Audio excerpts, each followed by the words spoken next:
अगस्त की सुबह प्रधानमंत्री का भाषण सुनने का एक अलग चाव होता था, लोग रुक रुक कर सुनते थे। वो बात खत्म हो गई।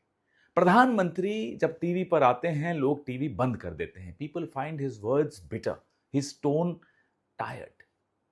अब प्रधानमंत्री के मुंह से निकले हुए शब्दों की कोई गंभीरता नहीं रही, कोई मर्यादा नहीं रही। आज फिर सुबह जब प्रधानमंत्री बोल रहे थे तो पहली बात तो बड़ी अटपटी लगी कि साहब जेन जी को ये कहते हैं दिमागी नक्सल। अरे ये दिमागी नक्सल नहीं है साहब, किसी दिन पलट के या आपको दिमागी हिटलर कह देंगे या कह देंगे बिना दिमाग वाले, तो आप सदमे में फिर रीलबाजी शुरू कर देंगे। इसलिए सब मत कहा करिए। ये कोई लॉलीपॉप जनरेशन नहीं है कि साहब मैं ऑनलाइन कोर्सेज लाऊंगा। ई विद्या क्या था फिर आपका?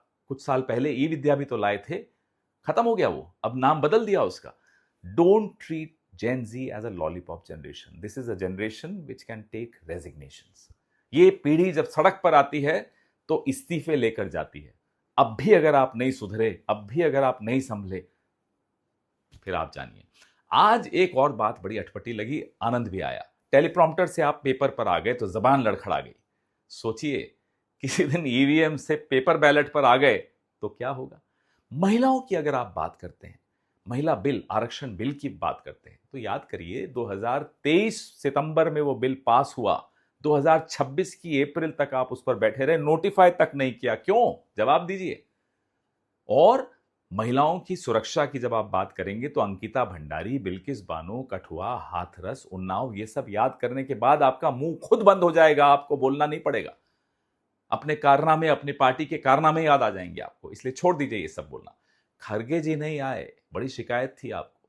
क्यों? खरगे जी का फिर से अपमान करना था, फिर से शुद्धिकरण करना चाहते थे उस जगह का जहां खरगे जी आएंगे। अरे छोड़िए, ये वो पार्टी है जिसने स्वतंत्रता के आंदोलन में हिस्सा लिया। वो कार्यक्रम में हिस्सा ले न ले कोई मायने नहीं रखता। जिन्होंने स्वतंत्रता के संग्राम में हिस्सा नहीं लिया, वो कार्यक्रम करिए, करें आराम से, साफे बांध बांध कर, कोई दिक्कत नहीं है। आज आपकी आईटी सेल ने आपको आईना दिखा दिया। नॉर्मली क्या होता है, आईटी सेल जो आप कहते हो उसको प्रचार करती है। आज आईटी सेल आपका प्रचार नहीं कर पाई, बोर हो गए। वो भी कांग्रेस का सहारा ले रही है, कांग्रेस की निंदा, कांग्रेस से सवाल। अरे भाई, आज तो आपके भाषण को चलाना था, आज भी कांग्रेस को चला रहे हैं। तो सोचिए, समय बदल चुका है। कहते हैं मैं स्टेबल गवर्नमेंट चलाता हूं। प्रधानमंत्री जी, एक बहुत मशहूर सीरीज है गेम ऑफ थ्रोन्स, उसमें एक सनकी बादशाह है जॉफ्री। उसके नाना उसको सलाह देते हैं कि जो राजा होता है ना, उसको ये बोलना नहीं पड़ता कि मैं राजा हूं, मैं स्टेबल हूं। ये बोलने की जरूरत क्यों आ गई आपको? क्या अनस्टेबल हो गए हो? जय हिंद। प्रभातखबर.com, विश्वास वही, रफ्तार नहीं।